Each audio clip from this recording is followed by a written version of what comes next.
নমস্কার, তোমাদের সবাইকে সানা স্মাইল এডুকেশন সেন্টারে স্বাগত জানিয়ে আজকের ক্লাসটি শুরু করছি।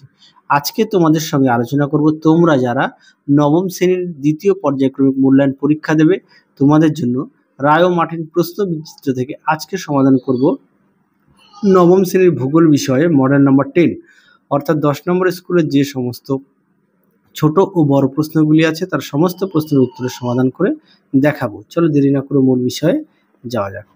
প্রথমে দেখো আছে বিভাগ কয়ে একে আছে সঠিক উত্তরটি নির্বাচন করে লেখো। এক দাগে আছে গ্রিনিচের সময় নির্দেশক ঘড়ি হলে সঠিক উত্তর হবে ক্রোনোমিটার, অপশন ডি। দিয়ে দেখো প্রতিটি অক্ষরেখা পৃথিবীর অক্ষে যে কোণ উৎপন্ন করে তার মান উত্তরটা হবে 90 ডিগ্রি, অপশন বি। তিনে দেখো একটি সঞ্চয়জাত পর্বত হলে সঠিক উত্তর হবে ফুজিয়ামা, অপশন এ। চারে দেখো আবহবিকারের ফলে সৃষ্ট বিচলিত শিলাখণ্ডগুলি জমে সৃষ্টি করে সঠিক উত্তর হবে রেগোলিথ, অপশন বি। পাঁচে দেখো ভারতের উচ্চতম মালভূমির নাম হলো সঠিক উত্তর হবে দাক্ষিণাত্য, অপশন বি। ছয় দেখো পশ্চিমবঙ্গের সর্বোচ্চ শৃঙ্গ হলো সঠিক উত্তর হবে সান্দাকফু, অপশন বি। তারপরে দেখো সাথে মালদহের দক্ষিণে পলিগঠিত উর্বর ভূভাগ পরিচিত যে নামে তা হলো সঠিক উত্তর হবে দিয়ারা, অপশন সি। পরবর্তী প্রশ্ন দেখো দুই দাগে নিম্নলিখিত প্রশ্নের উত্তর দাও। এ দাগে আছে শূন্যস্থান পূরণ করো। এক দাগে আছে ভূমধ্য সাগরের আলোক স্তম্ভ হলো সঠিক উত্তর হবে স্ট্রম্বলি। আচ্ছা, দুই দাগে দেখো দক্ষিণ গোলার্ধে ড্যাশ হলো মেরু নক্ষত্র, উত্তরটা হবে ডেল্টা ডোরাগাস। পরটা দেখো তিন দাগের বৃষ্টিবহুল অঞ্চলে রাসায়নিক আবহবিকার বেশি কার্যকরী। পরটা দেখো বি দাগের এক কথায় উত্তর দাও। কি আছে? এক দাগের ভারতের প্রমাণ দ্রাঘিমার মান উত্তরটা হবে 82 ডিগ্রি 30 মিনিট পূর্ব। দুই দেখো পশ্চিমবঙ্গের দক্ষিণের প্রতিবেশী রাজ্যটির নাম কি? উত্তরটা লিখবে উড়িষ্যা। তিনে দেখো দ্বারকেশ্বর ও শিলাবতী নদীর মিলিত প্রবাহের নাম, উত্তরটা হবে রূপনারায়ণ নদ। পরবর্তী দেখো শুদ্ধ অশুদ্ধ কি আছে? সি এর একের দাগে উত্তরটা হবে অশুদ্ধ, দুই দাগের প্রশ্নের উত্তরটা হবে অশুদ্ধ, সঠিক উত্তর হবে ভঙ্গিল পর্বতে। পরবর্তী দেখো বিভাগ গয়ের প্রশ্নের উত্তরগুলো আমরা সমাধান করব। দেখো তার আগে বলি তোমাদের আগের ভিডিওতে আমরা তোমাদের নবম শ্রেণীর দ্বিতীয় পর্যায়ক্রমিক মূল্যায়নের সমস্ত বিষয়ের সাজেশন দেওয়া আছে। তোমরা যারা এখনো দেখোনি আমাদের প্লে লিস্টে গেলে সাজেশনটা পেয়ে যাবে। একে দেখো অক্ষাংশ কাকে বলে। দেখো প্রশ্নের উত্তর দেখে নাও। অক্ষাংশ কাকে বলে খুব সুন্দর করে দেওয়া আছে, চিত্রটাও দেখো, দেখে নাও। পরবর্তী প্রশ্ন দেখো স্থানীয় সময় কাকে বলে। দেখো প্রশ্নের উত্তর স্থানীয় সময় দেখে নাও। স্থানীয় সময় কাকে বলে উত্তরটি এখান থেকে লিখবে।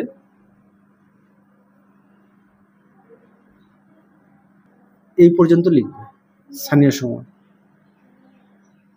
পরবর্তী প্রশ্ন দেখো দুই দাগে জারণ বা অক্সিডেশন বলতে কি বোঝায়। দেখো প্রশ্নের উত্তর দেখে নাও। জারণ বা অক্সিডেশন এখান থেকে লিখবে উত্তরটি এই পর্যন্ত, সঙ্গে অবশ্যই প্রক্রিয়াটা দেবে আর বিক্রিয়াটাও দেবে।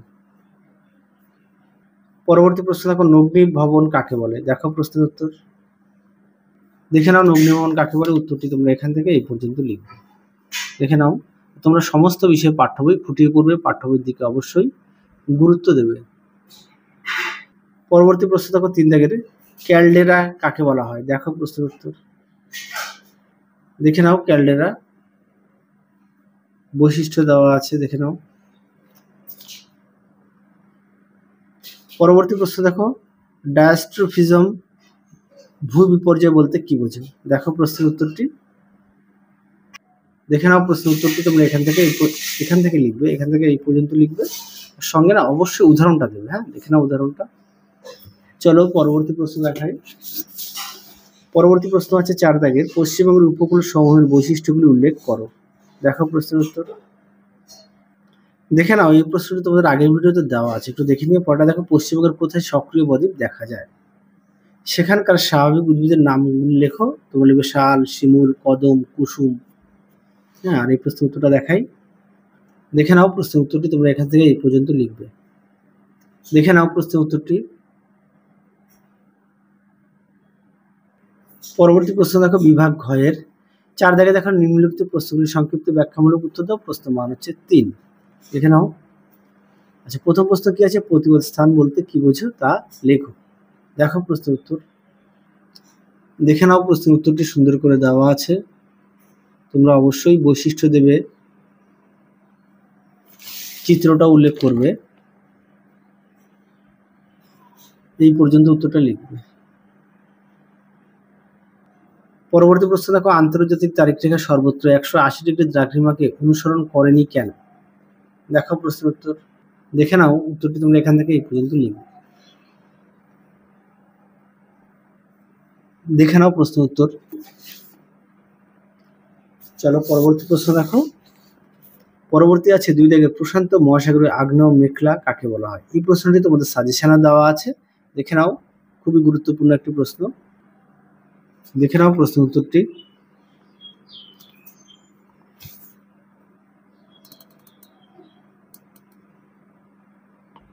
দেখে নাও উত্তরের বাকি অংশটুকু দেখো। চলো পরবর্তী প্রশ্ন দেখো কি আছে।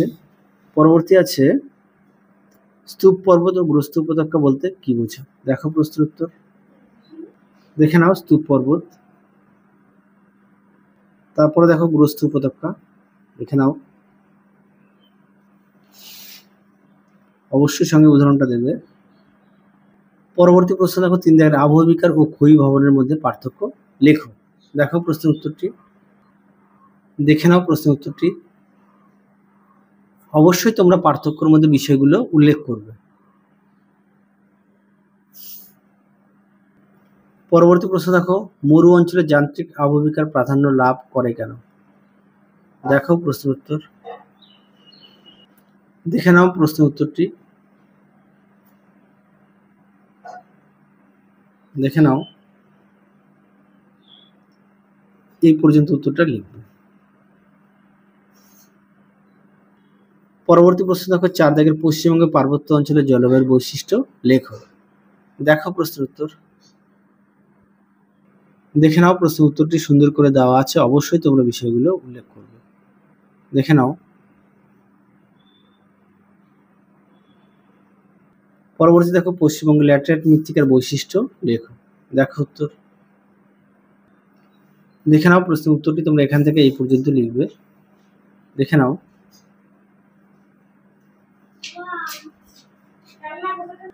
পরবর্তী দেখো, বিভাগ উময়ের সেই প্রশ্নটা একটু দেখে নিও। 2 দাগে দেখো, পাঁচ সংস্থান তত্ত্ব অনুযায়ী ভঙ্গিল পর্বতের উৎপত্তি ব্যাখ্যা করো। দেখো উত্তর। দেখে নাও প্রশ্নের উত্তরটি সুন্দর করে দেওয়া আছে, দেখে নাও।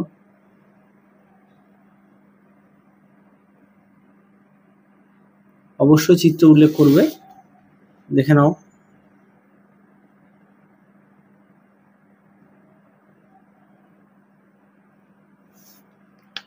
দেখে নাও, এই পর্যন্ত উত্তরটা লিখবে। পরবর্তী প্রশ্ন দেখো 3 দাগের, পশ্চিমবঙ্গের উত্তরে পার্বত্য অঞ্চলের ভূ-প্রাকৃতিক বৈশিষ্ট্য আলোচনা করো। দেখো প্রশ্নের উত্তরটি। দেখে নাও প্রশ্নের উত্তরটি। তাহলে চলো আজকের মতো এখানেই সমাপ্ত করছি। আবার দেখা হবে খুব শীঘ্রই তোমাদের পরবর্তী ভিডিওতে। তোমরা সবাই সুস্থ থেকো, ভালো থেকো। আজকের মতো টাটা।